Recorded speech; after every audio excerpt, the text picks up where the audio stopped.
Alors, bonjour, chers amis. La première rendez-vous qu'on a eu, on avait commencé, on va parler d'un message sur la foi. La foi qui est une ferme assurance des choses qu'on espère et une démonstration de celles qu'on ne voit pas. Alors, on a décrit ça un petit peu, puis la foi, on disait que la foi, c'est un don qu'on a reçu. Tout le monde en a reçu un don de foi et puis qu'on investit dans ce qu'on veut. Il y a des gens qui ont décidé de ne pas croire. Donc, ils ont investi leur foi dans le fait qu'ils ne croyaient pas en Dieu. Bien, on va parler de la foi en Dieu, de la confiance en Dieu. Puis l'exemple, je dirais, idéal, on va parler de la foi d'Abraham ce matin. La foi d'Abraham, il a été choisi par Dieu. Dieu l'a attendu jusqu'à Abraham soit là. Et puis, il cherchait quelqu'un qui était pour avoir confiance en lui.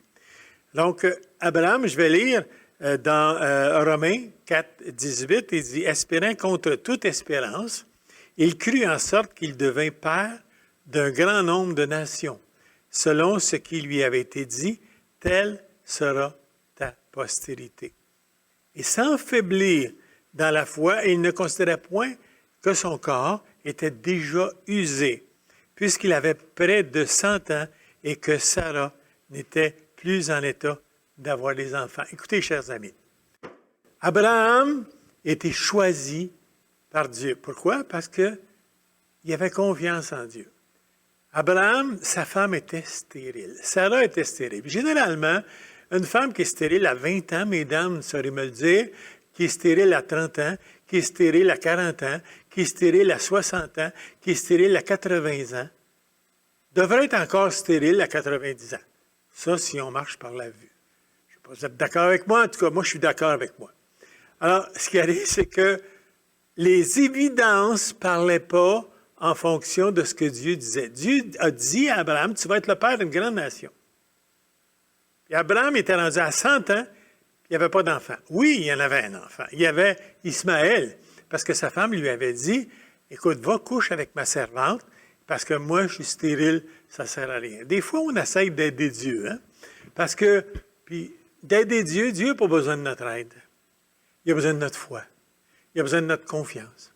Alors, Abraham et Sarah ont dit, on va aider Dieu parce que ça ne marche pas. Puis, il y a des fois qu'on pense que Dieu, il veut juste qu'on lui fasse confiance, qu'on ait la foi en lui. Donc, à ce moment-là, ce n'était pas évident. Puis même que l'année avant que Isaac naisse, il y a eu des voyageurs qui ont passé, c'était des anges, qui ont passé à côté d'Abraham, puis ils ont dit à Abraham, il dit, l'année prochaine, à cette même date, ta femme va avoir un bébé.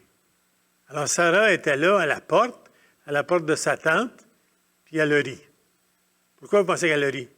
Parce qu'elle dit, bon, encore une autre affaire. Ouais, je vais être enceinte l'année prochaine. À 90 ans, monsieur, 90 ans, je vais être enceinte. Mon vieux, là, ça va-tu y tenter? Bien, ça a l'air qu'ils ont fait ce qu'il fallait faire. Ils ont fait ce qu'il fallait faire, puis un an après, Sarah avait un bébé, qu'ils ont nommé Isaac. Alors, ces gens-là sont allés contre toute évidence. Puis la foi, c'est ça. Marcher par la foi et non par la vue. Abraham n'a pas marché par la vue. Il a marché par la foi. Alors, c'est pour ça qu'on peut dire, Abraham, tu as fait confiance à Dieu. Abraham a fait confiance à Dieu. Sarah a fait confiance à Dieu. Parce qu'il n'y avait rien d'évident là-dedans. C'est pareil comme ça pour nous autres aujourd'hui, mes amis. Les choses qui nous entourent, ce n'est pas évident. Mais si Dieu t'a promis qu'il prenait soin de toi, sais-tu quoi? Il va prendre soin de toi. Il prend soin de toi aujourd'hui. Puis qu'il dit, ne t'inquiète pas du lendemain, parce que le lendemain, à chaque jour, suffit sa peine.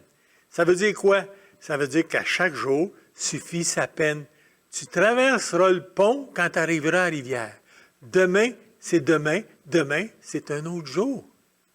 Ah, ça, c'est pas évident. Je le sais qu'on le sait. Tout le monde le sait. Mais la plupart des gens, on s'inquiète du lendemain. C'est pour ça qu'il faut se parler. Il faut revenir. Il faut dire, écoute là, Qu'est-ce que Dieu t'a dit? Il a dit qu'il prenait soin de toi? Bien, il prend soin de toi. Seigneur, tu prends soin de moi.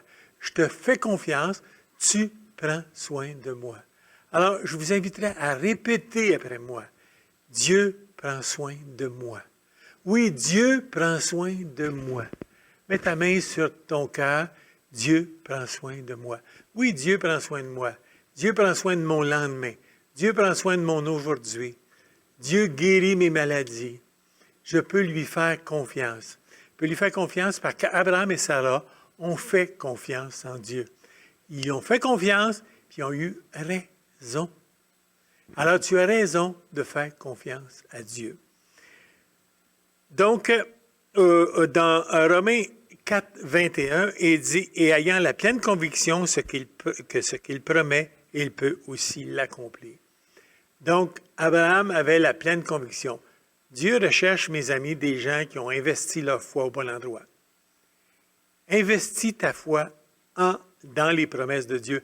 Investis ta foi en croire que Dieu va accomplir ce qu'il a dit qu'il accomplirait dans ta vie. Il a dit qu'il le ferait, il va le faire. Et au Hébreux 11, il dit, c'est par la foi que Sarah elle-même, malgré son âge avancé, fut rendue capable d'avoir une postérité, parce qu'elle crut à la fidélité de celui qui avait fait la promesse. Est-ce qu'elle n'a fait plus qu'avant?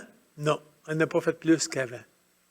Oui, elle en avait fait plus quand sa servante est tombée enceinte pour avoir Ismaël. Mais là, tout ce qu'elle a fait confiance en Dieu. Puis Dieu a accompli sa promesse et il lui a donné un fils qui était Isaac. Savez-vous, dans cette famille-là, ils ont pratiqué leur foi de père en fils. Parce que Sarah était stérile. Elle a Isaac. Isaac s'est marié avec Rebecca. Savez-vous quoi? Rebecca était stérile. Belle affaire. Rachel était stérile. Belle affaire. C'était de la foi pratiquée de père en fils. Mais par contre, c'était peut-être plus facile pour Isaac d'avoir confiance en Dieu. Pourquoi? Parce que sa mère, elle y a compté combien de fois, comment ça s'est passé, sa naissance, comment elle est tombée enceinte de lui, quand elle est tombée enceinte d'Isaac, et puis à ce moment-là, elle l'a porté. Elle dit, écoute, mon fils, j'avais 90 ans. Alors, Isaac avait peut-être une foi plus développée que ceux de ses parents. Alors, si on s'inspire des gens qui ont eu la foi, c'est pour ça, si vous lisez Hébreux 11, vous allez être inspiré par la foi de ces gens-là.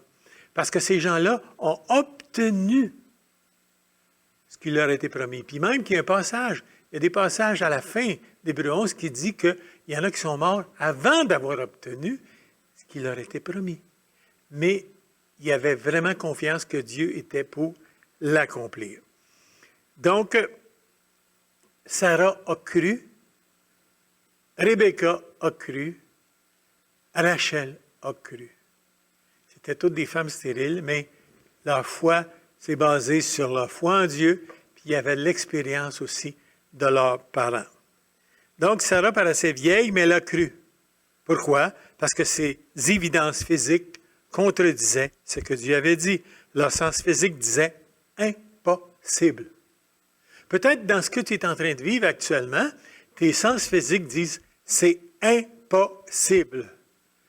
Si Dieu te l'a promis, c'est possible. Il n'y a rien d'impossible à celui qui croit, c'est ce que Jésus lui-même a dit. Mais ils ont choisi de croire que la parole de Dieu, ils ont investi leur foi dans la parole de Dieu.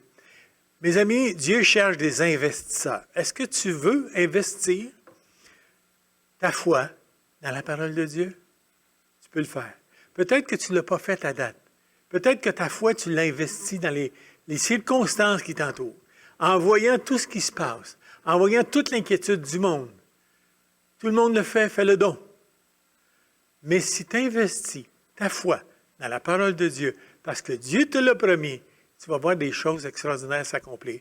Et en plus de ça, tu vas inspirer des gens qui vont dire, ouais, lui, elle a investi sa foi au bon endroit et ça a fonctionné.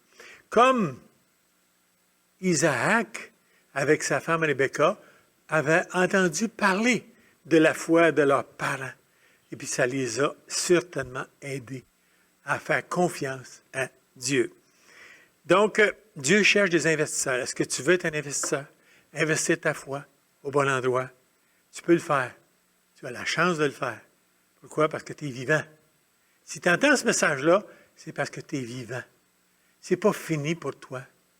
Ça ne sera jamais fini pour toi parce que Dieu, il dit, si Dieu est pour moi, la Bible dit, si Dieu est pour moi, qui va être contre moi?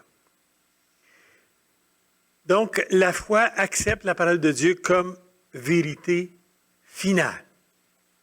Dieu l'a dit, Dieu va l'accomplir. Donc, une bonne profession, c'est tout simplement être d'accord avec ce que Dieu dit. Tu dis Amen à la parole de Dieu. La foi n'invente rien de nouveau. Tu n'as pas besoin d'imaginer quoi que ce soit. Fouille dans la parole de Dieu. Si tu trouves un verset qui touche ton cœur, parce que cet esprit le soulève, dis Seigneur, c'est ce que je veux pour ma vie.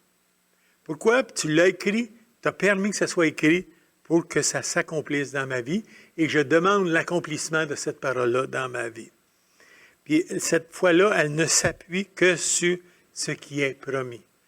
Et puis, on l'a dit la dernière fois, c'est que Dieu ne te demande pas de foi pour ce qu'il n'a pas promis. Ce qu'il ne t'a pas promis, il ne te demande pas de foi pour ça. Il dit dans Hébreux 3, 1, il dit, c'est pourquoi, frères saints qui avaient part à la convocation céleste, considérez l'apôtre et le souverain sacrificateur de la foi que nous professons. Au Romains 4, 20, il ne douta point par incrédulité au sujet de la promesse de Dieu, mais il fut fortifié par la foi, donnant gloire à Dieu.